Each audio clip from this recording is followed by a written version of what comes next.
Fractal level 72. The Mai Trin boss Fractal. I severely underestimated this level. I figured the big three at the end would be the gatekeepers of the Master's tier, but little did I know that I would be stuck on this Fractal for 3 solid months. If it were up to me though, it would have taken less time, but this Fractal is nigh impossible with certain instabilities. The amount of times this Fractal had We Bleed Fire, Flux Bomb, Sugar Rush and misconvergences has been insane. The last 3 months were checking the instabilities on this level, only to find out there was a bad one. I want to fight a Fractal, not the instabilities. But even with favorable instabilities, this Fractal is no cakewalk. The start is easy enough, because you can liberally respawn. The only point of attention is to steal 2 Elixir of Heroes. The fight against Mai Trin and Horik is a deadly dance. Horik's attacks are hard hitting and Mai Trin is trying her hardest to slow you down. The hamstrung instability doesn't help and has caused many a death. Later on, the cannon Barrage joins the party for even more deadly circles, but with enough practice, this part of the Fractal has become trivial. The hardest part is that it's tedious, and one would lose their concentration. The true danger lies in the 3 cannon phases. Mai Trin retreats and now shoots homing agony bolts. Part of her crew joins the fray to make things even more difficult. Each Fractal tier adds a new Aether Blade per phase. In phase 1, a Taskmaster joins, which can straight up one-shot a thief with certain instabilities. In phase 2, another Grenadier enters the battlefield, not to be underestimated. But the true killer, the reason this Fractal is in my opinion the hardest so far, joins in phase 3. Sharpshooter Terran. Sharpshooter Terran shoots hard-hitting, unblockable bullets.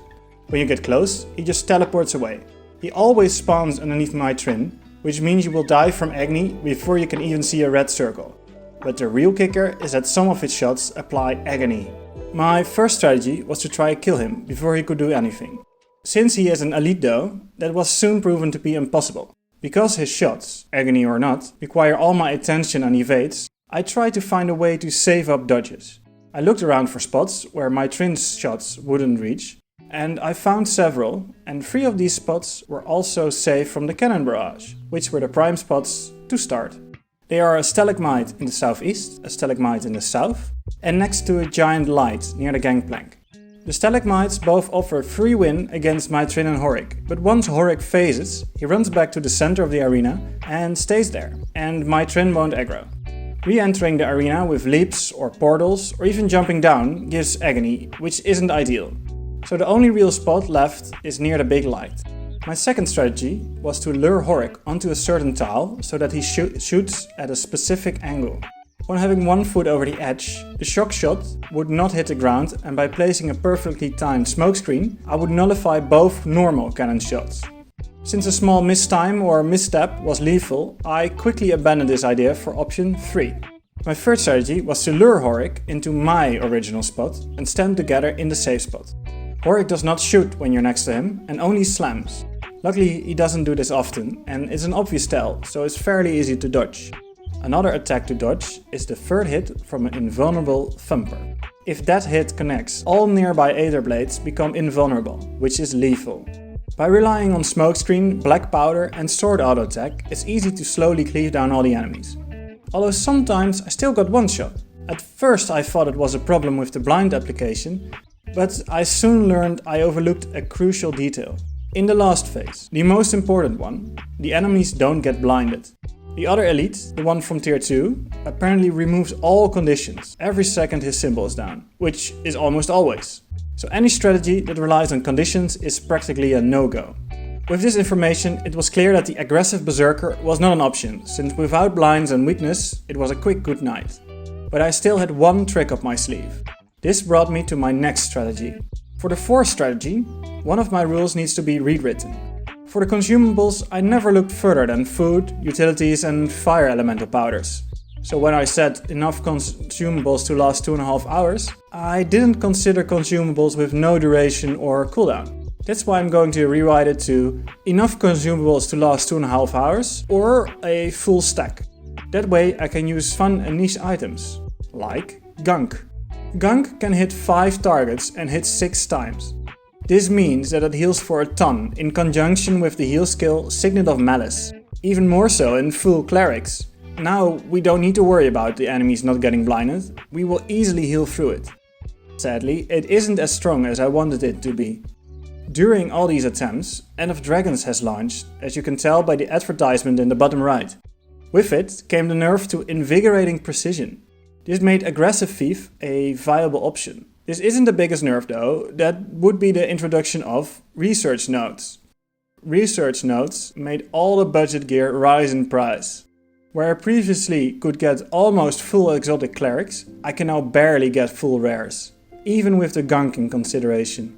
This will also hurt any future build, as long as research nodes are wanted. Although the attempts take nearly twice as long, I've had more success with the tanky clerics. But I keep dying in seconds in the Terran phase. Frustration was slowly building, until one day I just gave up. I had enough of half an hour attempts to just die in 1 second. I wanted to clear this stupid fractal, no matter what, so I threw the towel into the ring and used my Ascended set. Fights went faster, but the last part was still a struggle. My first frustration was that one good run ended because my summons despawned after 2 minutes, while their description reads 5 minutes. And my second frustration was that when I finally killed Terran, I died the moment after. This made me reconsider my approach. This brings us to the fifth and final strategy. Why even bother fighting Terran when we can just skip this phase altogether? This strategy is the same as the fourth, but in the last phase we jump to the Stalagmite of the original strategy.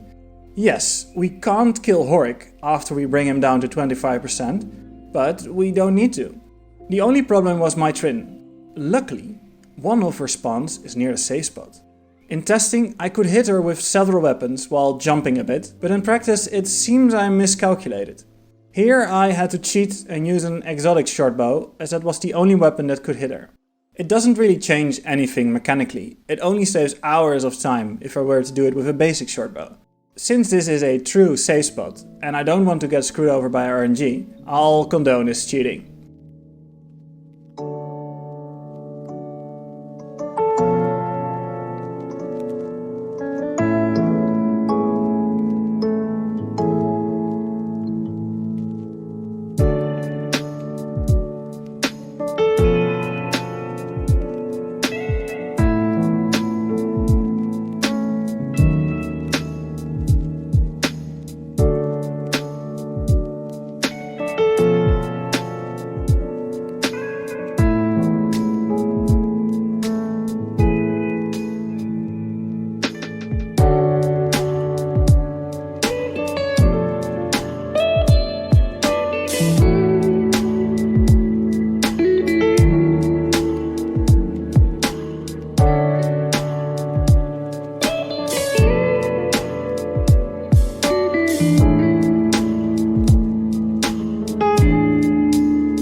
Getting the loot was a bit of a problem, but it's a satisfying end to a long grind. I'm going to take a Fractal break now. It might be weird to say that since there's been almost no channel activity for 3 months, but this Fractal has kept me occupied for too long. Every time I had a video idea, this Fractal took my lemonade time and I felt forced to complete this one before anything else. Also, this gives me time to hopefully see the prices of gear lower to pre-End of Dragons levels.